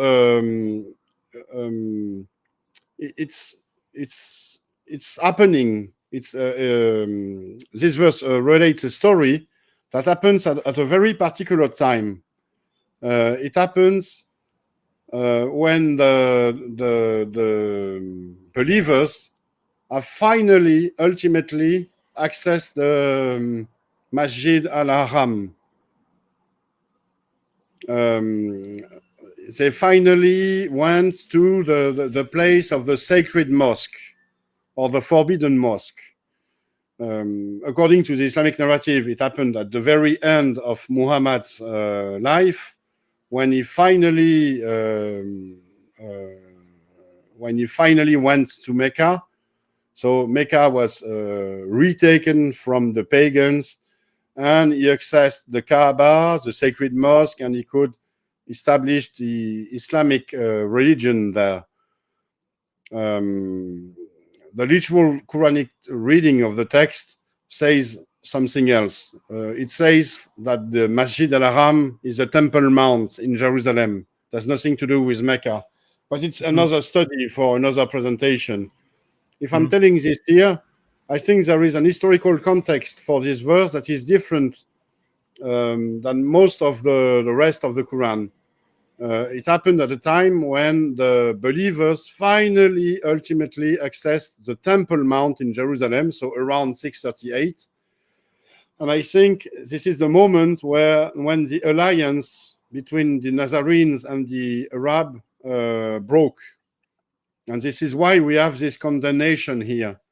It's intended to exaggerate the Nazarenes' characteristics and to justify their condemnation. But I have something else to say. The Nazarenes say the Messiah is the Son of God. It's not exclusive to Christian, the belief in that the Messiah is the Son of God. Actually, if you look in ancient Judaism, the Messiah they waited for, so before Jesus came, was supposed to be also a son of God, not God himself. They didn't know about this. But he was supposed to be a son of God in ancient Jewish tradition. In rabbinic Judaism, they refused Jesus as the Messiah because he said he was God himself. And because of this, there is this distinction, excuse me, that has been made in rabbinic Judaism. The Messiah cannot be God, and so he cannot be the Son of God because of Jesus. But here, reading that the Nazarene says the Messiah is the Son of God doesn't automatically mean that they were Christians. They could have referred to very ancient Jewish traditions. Mm-hmm. But the question remains about In fact, the covering. you can look at very old Jewish traditions going back, and you'll find references to the Trinity. Yeah, also, even in the first verses of Genesis, it talks about God as being a word, a creator, and as having a spirit. A very No, but they call him the tri-Godhead or something, the triune. I mean, you find this in the Jewish writings, and a lot of that changed in the, I think, around the year 1000 with around the time of the publishing of the Masoretic text, when the Jews who wrote that, they started to scrub. I mean, literally, some of these references to the triune God were scrubbed from the Jewish literature by whichever group had charged at that point. You mean they scrubbed something, but another way of putting it is that they covered the sacred scriptures. Yes, I mean, so yeah, there is that. I mean, might be the thing that that is that the Quran has against them. yeah. I want to go a bit faster because maybe I'll be able to wrap everything up before 9, and I think How many it will be good slides have you got? Some of them, but I can be much faster. Shall we do this next week? I don't want you to rush. I mean, this is an interesting conversation. I'm trying to let you speak, but I also want to comment when you say something interesting. Shall we rather just continue again next week? What do you think? Were you okay with that? Then we rush through. I have no. I think it will be better to have everything in one take, because I have something like maybe 15 to 20 minutes left to present. Let's say where we can finish at 9. Okay.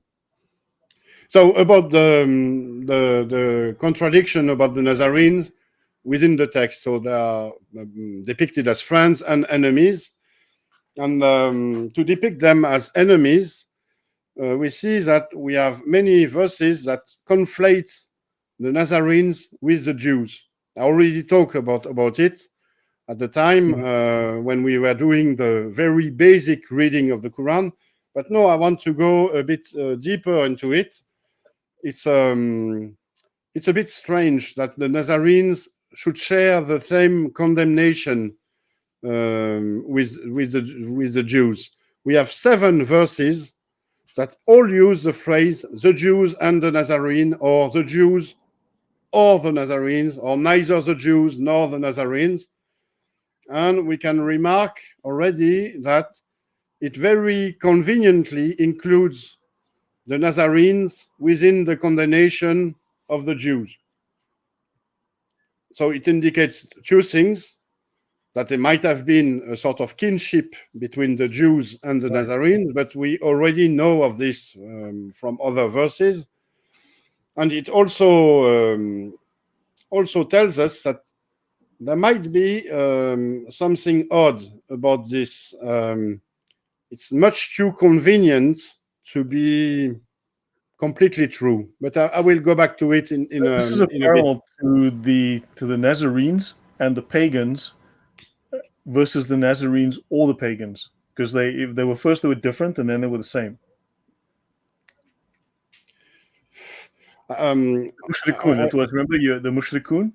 First, I remember. Were Christians and Mushrikun, and now and then they're the same. It's very much thing parallel. Is, within the Quranic text, it's very hard to identify Nazarenes with Mushrikun within the literal Quranic text. For sure. Whereas the literal text seems to identify the Jews and the Nazarenes. which doesn't make sense if the Nazarenes are Christians. None of this makes sense, Odon. That's why we're trying to make sense of it. You see, within the Quranic text, we have many verses condemning the Jews. So it's a known thing that the Quran doesn't like the Jews for many reasons. And this is why I think it's very convenient for some verses to include also the Nazarenes, because it conflates them with the Jews. And so, because they are like the Jews, they are to be condemned. They have to share the same condemnation.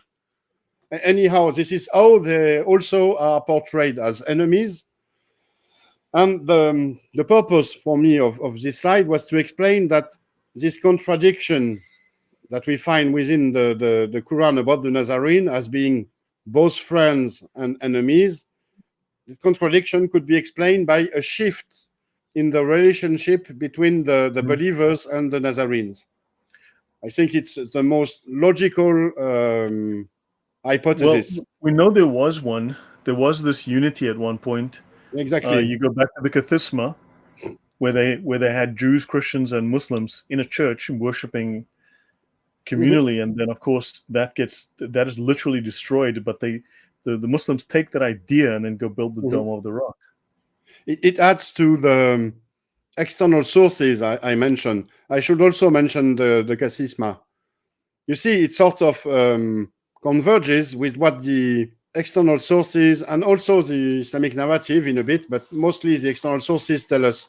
They tell us, as we saw earlier, that there was a sort of alliance or community of Jews and Arabs, and at the time the alliance broke. The Jews were expelled by the Arabs from Jerusalem. So there is something converging here.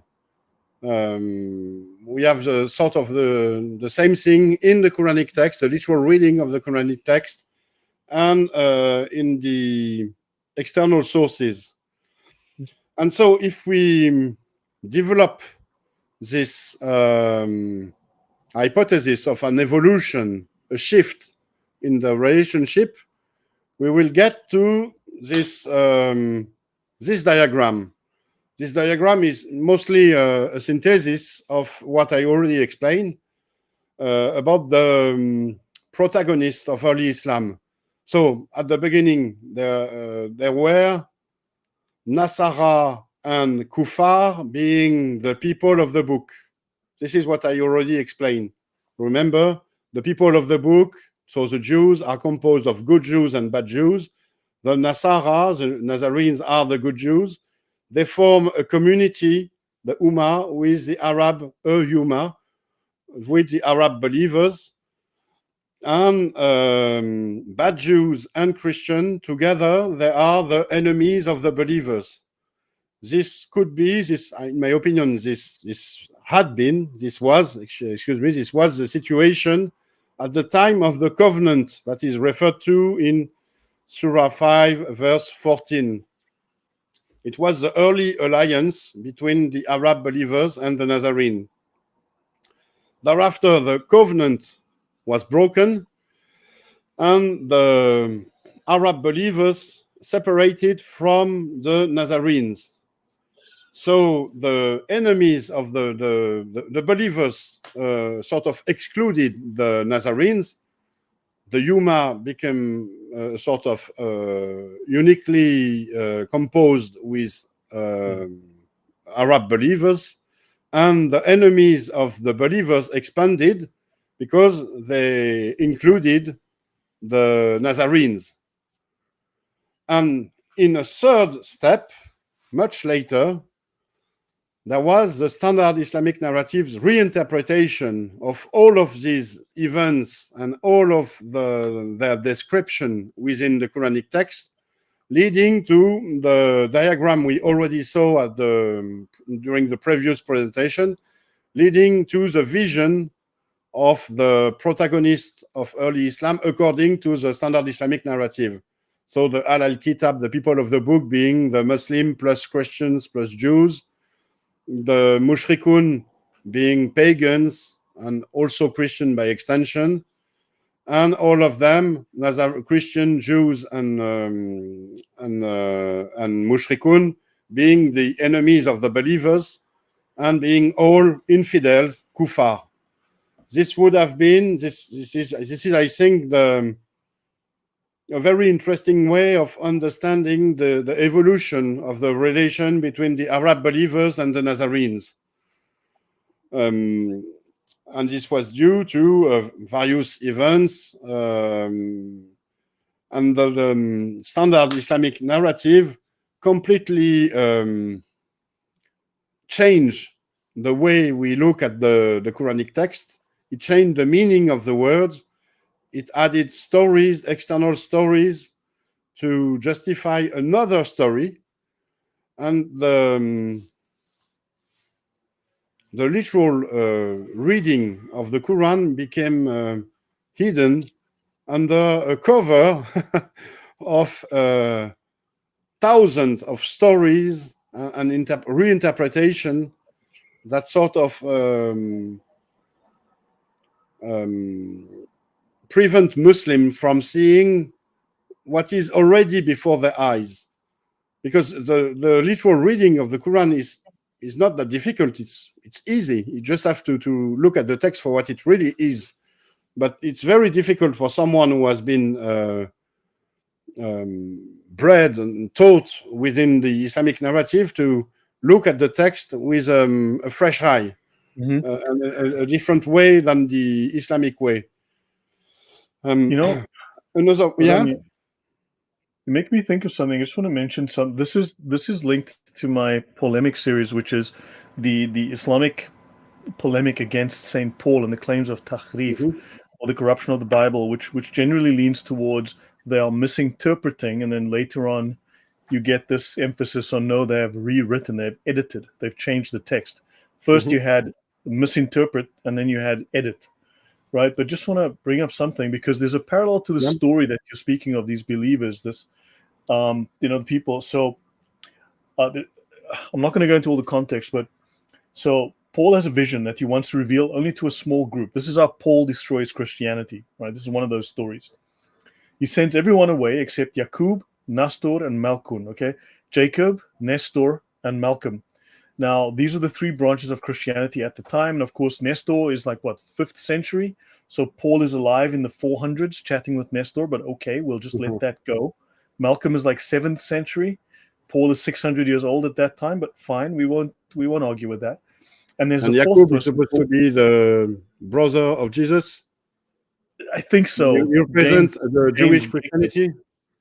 Yeah. So it's Jewish, Nestorian, and Melkite Christianity. So Greek. Greek, yeah. So this is a complete, it's a historical joke. The whole Muslim scholarship on this is a complete and utter comedy, but fine. So, and there's a fourth one called the Believer. Now, he tries to convince them that God had made himself manifest to them in the person of Jesus, but had then withdrawn from their sight, right?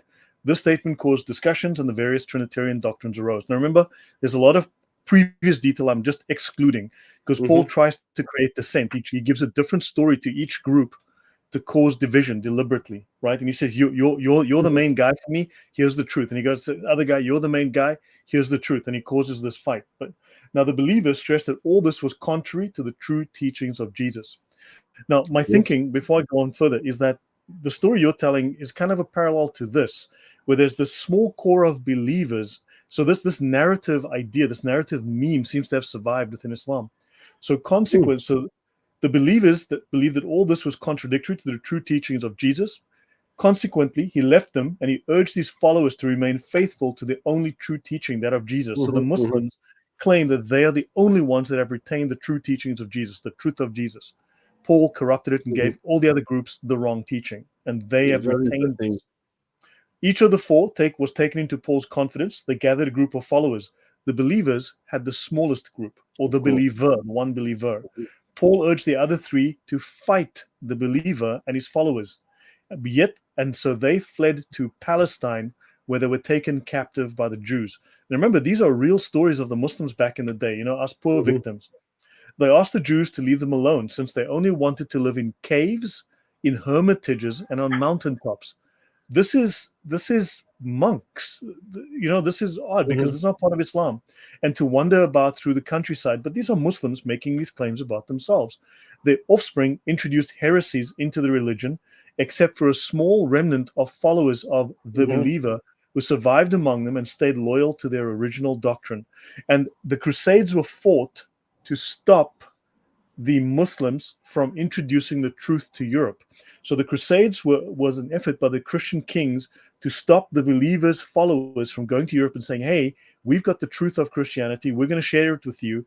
And so Ah. the Crusades were started to kill that message. And the believers, I mean, this is the fiction that they write, but this is a real history of Islam. It's an interesting Mhm. parallel, don't you think? There's something weird going on here too. There's something. This idea of a very small group of believers having the right faith. It's the exact same as the one we see in the Quran about the good Jews, the Nazarenes, as being the very tiny group among all of the Jews that have kept the right Judaism. You see, you were talking about this idea of it being instilled in Muslim consciousness. It might come from the Nazarenes. And I have another thing in mind. You were talking about the tariff issue, Mhm. so the falsification. If you look at the Quranic text, there's only one verse that could potentially link this accusation of falsification to Christians. This is a verse. I don't remember the reference, but it's a verse that says that talks about the Ahl al Kitab. Ahl al Kitab. It doesn't talk about Christians. It talks about Ahl al Kitab, and this is the only verse that justify the false belief within Islam that the Christian would have falsified the text. And you Right. see, when you modify the expression Ahl al Kitab, when you change its meaning, People of the as temple. it happened within the Islamic narrative, it allowed for a reinterpretation of the verses, and it allowed for a justification of another condemnation toward the Christians. This is why it's Right. very important to understand Yep. the change of meaning. Now, You might think that, yeah, all this stuff about the Ahl al Kitab having been only the Jews, and then the Islamic narrative changed it. Actually, it has a lot of consequences in the Islamic reading of the Quran, such as the condemnation of Christians as having forged their own text, as lying about Jesus, for example. yeah. Well, Saif Umar, very important Mhm. contributor to Islamic scholarship back in the, I think, 8th, 9th century. Some of these believers escaped to the Arabian Peninsula, where 30 of them lived as monks. Then they see the Prophet Muhammad, and then they believe in him, and that's how Islam starts. Mhm. Which is really odd, this conflation of monks and Muslims, and it's just a weird story, you know. But this idea of back to you all How the bringing story it was there of prompted. these Muslims are the people of the book and they've retained the core of it. That Mhm. story continues, that narrative continues. It's part of the psyche or something like that. You see how we had a presentation about the fabrication of the Islamic narrative. It was fabricated in order to create stories that would fit the new interpretation of the text. Hmm. When you interpret the text with this idea that the Ahl al Kitab include Christians, and so Christian must have falsified the text, you Hmm. have to justify it by creating stories about Christian not having the right faith, and so on. And everything you just said is a sort of the story you explained. It's another fabrication based on Yeah. a previous fabrication that Yeah. has been Actually, done to justify the fabrications. let me This show a is how minute of that. Islam was made. So these scholars literally write, and you can see Islamic scholarship is an utter joke. It is not to be taken seriously. It's fantasy. Christians follow Islam for 81 years after Jesus goes to heaven, right? Mhm. Then a war breaks out between them and the Jews. As a subterfuge, Paul, who had killed many followers of Jesus, claims to be a Christian, goes to the Christians. So he studies the gospel for a year. He leaves for Jerusalem, and he teaches Nestor that Jesus, Mary, and God were the three members of the Trinity. Nestor lived 400 years after Paul, but okay. And he leaves Nestor as his main guy, Mhm. right? Then he goes on. Then he goes to the land of the Romans. I wonder, it must be Iceland. Iceland, land of the Romans. No. Timbuktu, that's where the Romans were. Where he taught a man called Jacob that Jesus was not a man, but had become a man, that he had no body, but became a body, and that he was the Son of God. Then he converted a man called Malchon, whom he taught that Jesus was and is God. Then Paul kills himself as a sacrifice to Jesus. Each of the three disciples begin to call upon their fellow men to adopt their contradictory doctrines, and this is how the three Christian sects begin. I mean, it's just the but I- this was a big thing back in the day. You see, we forget this Mhm. now, but this is what Muslims were teaching back then. Mhm. This is a very, you say it's a fantasy, I agree, but it's very interesting to look into it in order to understand the process. How Yeah. and why was it fabricated?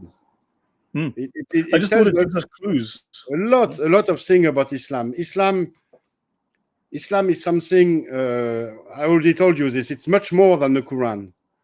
It's this whole universe, a sort of metaverse, parallel that parallels the Quran and that gives a completely different explanation. But the thing is, the Quran still exists, and we can still have a literal reading of it. And its literal reading leads us to understand that the standard Islamic narrative is completely wrong. It is a Mhm. complete fabrication. And for example, if I go on with my presentation, I have just two more slides, at least, Cool. actually one slide and then the conclusion. If we take this timeline, there was the time of the covenant, then the covenant was broken, and then there was the standard Islamic narratives reinterpretation. Let's just look at it with this timeline in mind, and just let's look at the verses that talks about the Nazarenes, and it will completely explain the contradiction. And there we might address also the Hanif issue. You see, at the time of the covenant, there was the sort of the covenant was explained in the Quranic text as being a divine covenant, a divine alliance. So it was something very strong, which explained why we have verses praising the Nazarenes, the one we already saw. They shall have their reward from their Lord. They shall have no fear. They are the closest in affection. And this verse 17 in Surah 22, that is not very, it's not very praiseful, but it's almost the same as the two previous one. Thereafter, when the covenant was broken, starting from the end of the year 630, in my opinion, the Nazarenes were condemned with the Jews. And I think the 7 verses we already saw with the mentions the Jews and the Nazarenes, or the Jews or the Nazarenes, or neither Jew nor Nazarenes, I think all these verses were interpolated with the mention of the Nazarenes. These 7 verses here. Because if we look in some of these verses, in their context, the condemnation doesn't make sense at all. For example, it only talks about Jew, about, for example, the history of Moses' people, and it brings a condemnation, including the Nazarenes, which makes absolutely no sense if you take it with the contextual verses. I also think that there were 2 other interpolations that were a bit more elaborated, that were added. The one in Surah 113 in Surah 2, excuse me, verse 113, the Jews say the Nazarene rely on nothing. And the Nazarenes say the Jews rely on nothing while they recite the book. Here also, if you look at the context, it's all about the Jews. It has nothing to do with the Nazarenes. And it very much looks like an interpolation. But the thing is, it's the same with the covenant. I used it a lot. In Surah 5, verse 14, there is a mention of the covenant having been made with the Nazarenes.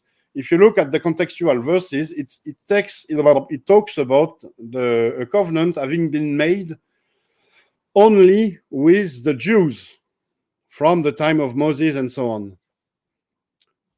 But does it mean that a covenant with the Nazarene is impossible? I think, and that's also very interesting, when the interpolation were made, they were made in order to appear legit. Mm-hmm. They had to add a sort of in the basic interpretation, they had to look right. So it seemed when the Arabs felt the need to condemn the Nazarenes, for them it seems natural to condemn them as Jews because they were also Jews. They felt they had been tricked by the Nazarenes, that the plan to trigger the apocalypse by rebuilding the temple in Jerusalem, they felt that this plan had failed. And because of this, they sidelined the Nazarenes. I think they also killed their leaders. And they justify it by saying they're as vile as the Jews. They are their cousins, after all. They belong to the people of the book.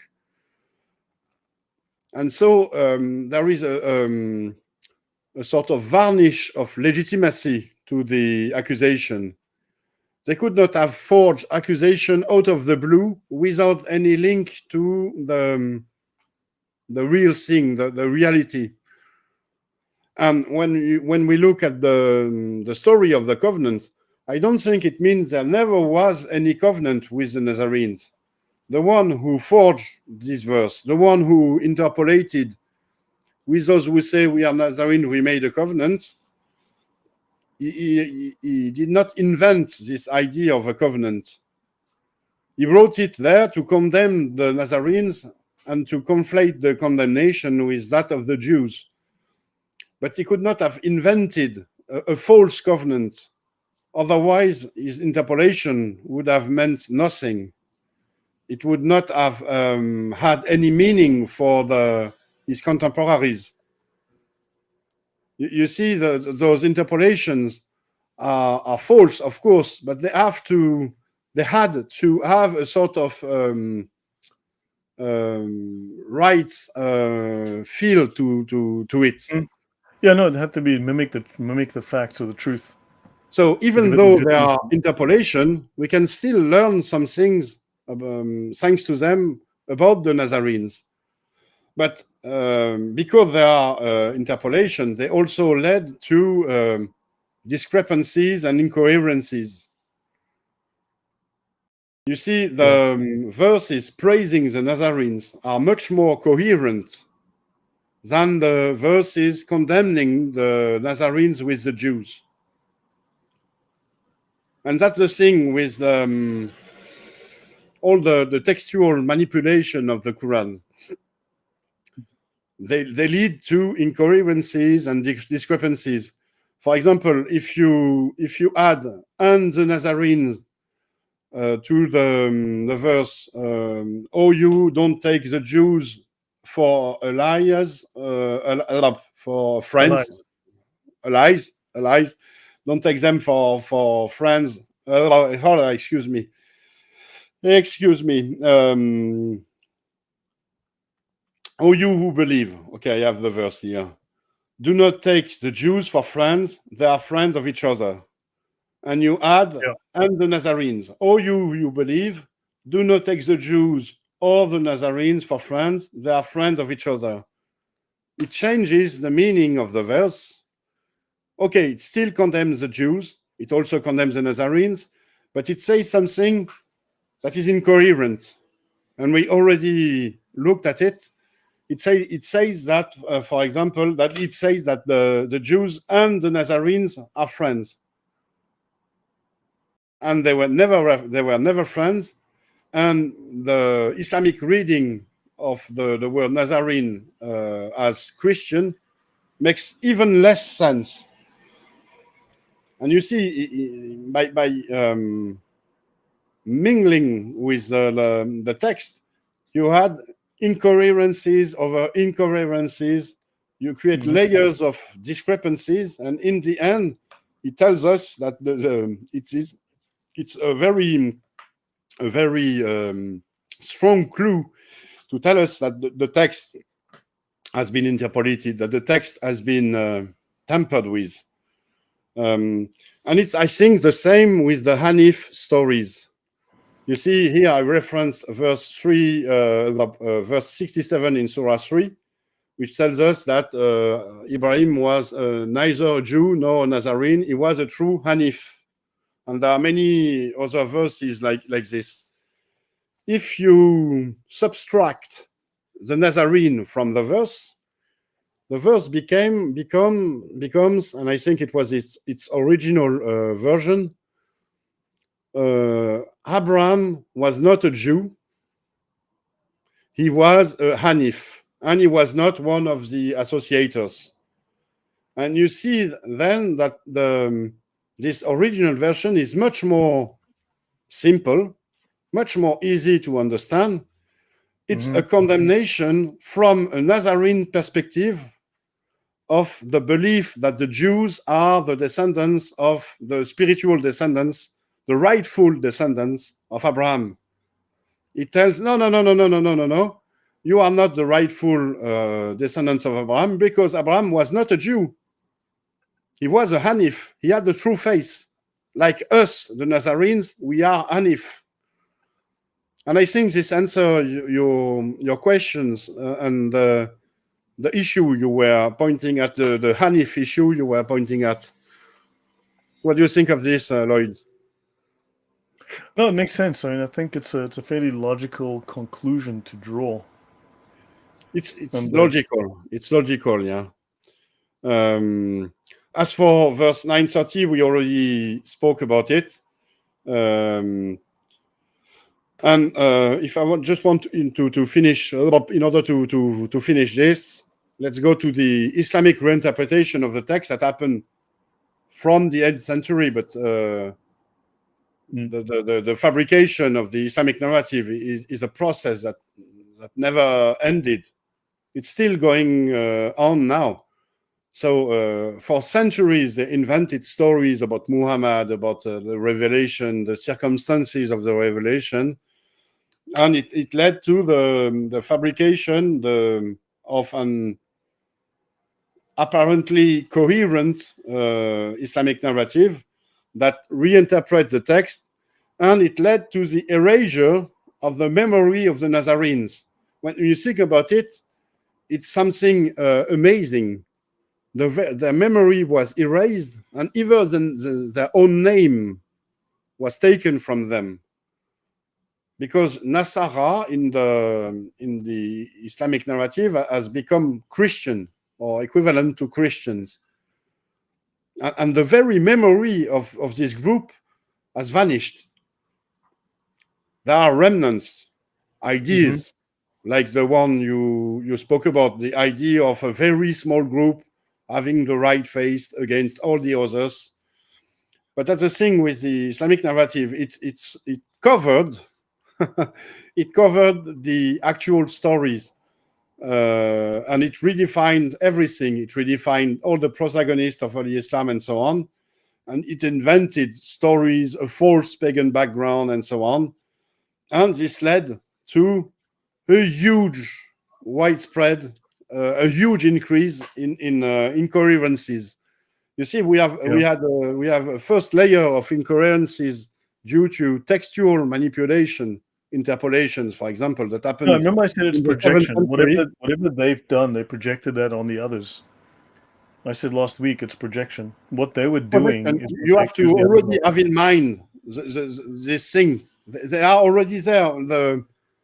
The faults, the sins they point in others, they already have them in them, or otherwise they would not be able to fathom them.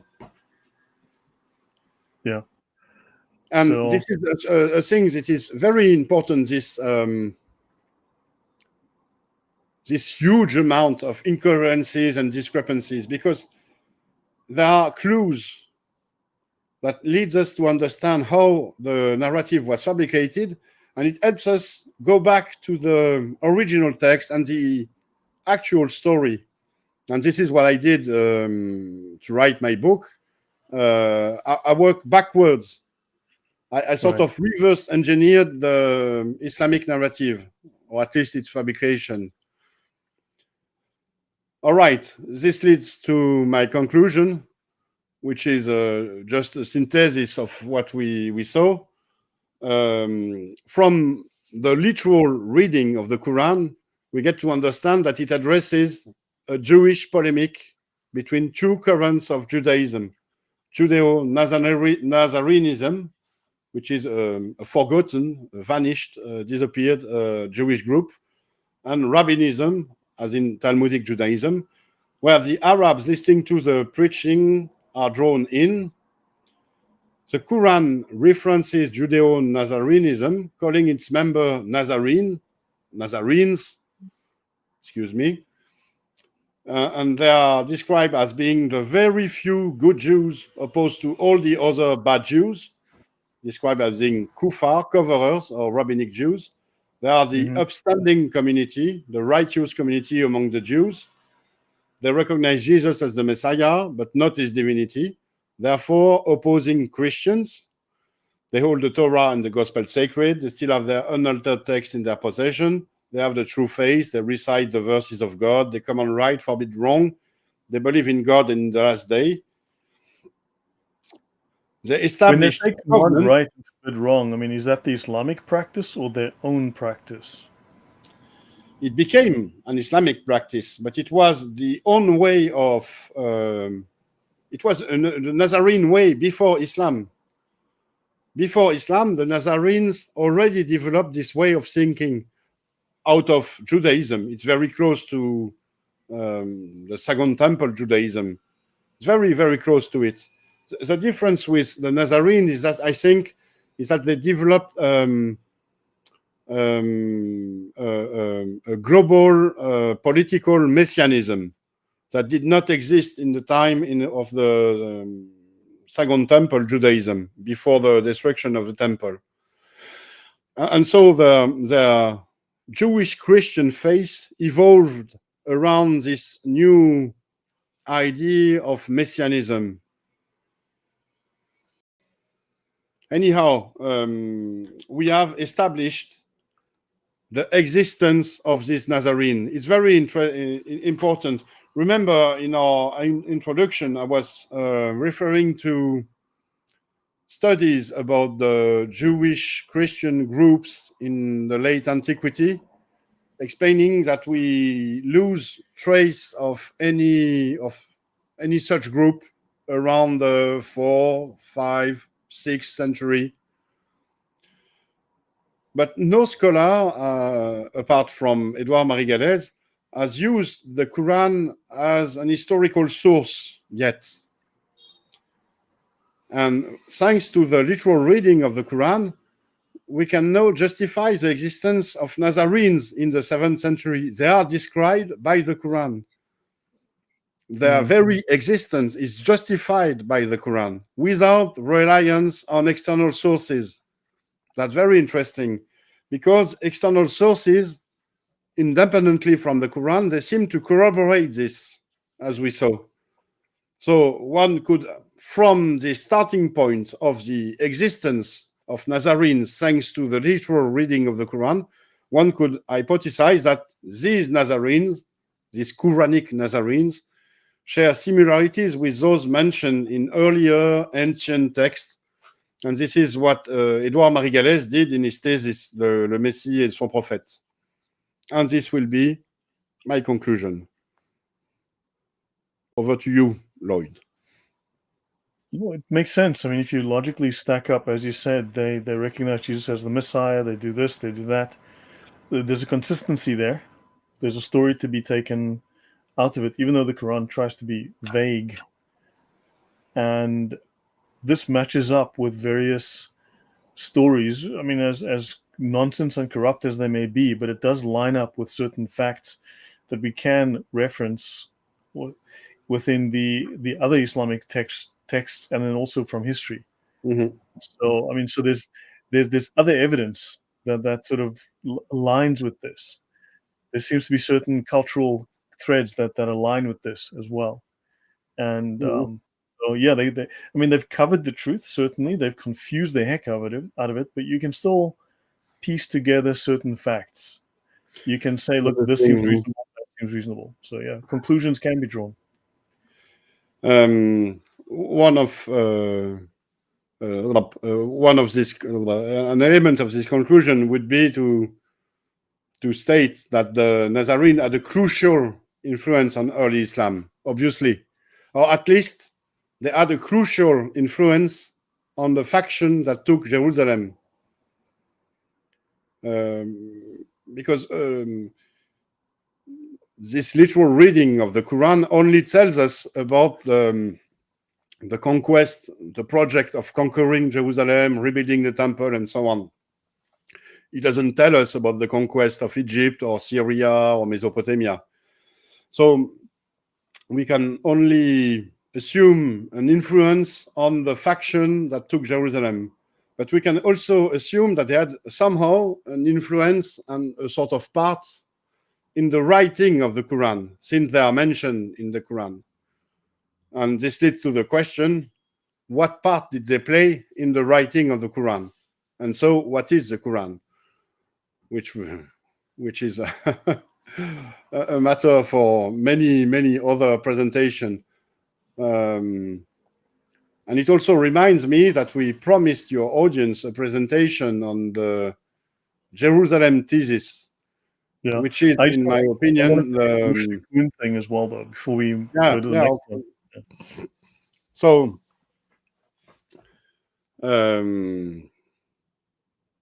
there is we have uncovered a lot with this reading, the literal reading of the Quran about the Jews and Nazarene, and what we are doing also on the Mushrikun.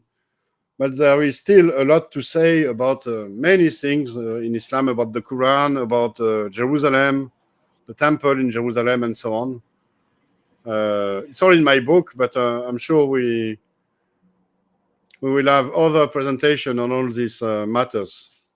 Yeah, no, very interesting. But it also links up. I mean, it matches with other things that can be added to it to make a more coherent story.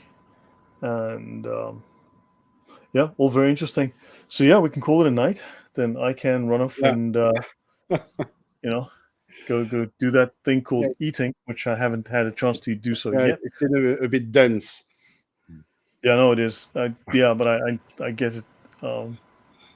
Yeah, so guys, thanks so very much, and thank you, Odon, for that. That is really interesting, and it makes good sense. It does make good sense, and it's good that we put it all out there. And it does. I mean, it seems to be fairly sound conclusions based on good evidence. And at least it's not based on conspiracy theories and the secret powerful I don't know, Exelok that came along, and he and his okay, I've had enough of those. We can talk about this, the exilarchs and so on. But the thing is, are we walking on solid ground? Are we treading on solid ground? Oh, fair enough. And I mean, fair enough. Yeah, exactly. Here, with this literal reading of the Quran, we have, like I told, we don't have much in terms of evidence for early Islam, but here we have something. Yeah. And we have to take it into account, and it can be used to to have a sort of critique of everything else. Mm. And No, it's we know also there was something. I mean, we know that all of these things, all the things that the Quran hints at, we can find external sources that corroborate it or lend credence to it or flesh it out. So, yeah, we can look more at that. I mean, I threw in some things that I thought were interesting because to me, these all start to connect. So Mhm. there's lots of influences here, some crazy influences from all over the map. And but yeah, let's discuss that next week. So yeah, so guys, everyone says great presentation and very informative. And thanks, Odon and Lloyd. What a wonderful analysis, Odon. Awesome research. Bravo. Oh, So, guys, thank you very much. I do appreciate you hanging around. thanks. Thank you. Please do like it if you like it. Thanks. Share it. Please subscribe to the channel if you enjoy this content, if you like these kinds of discussions. And yeah, thanks, guys, for everything. And we shall see you guys in a couple of days. So, All take care, right. everyone. Thanks, Bye Odon. bye.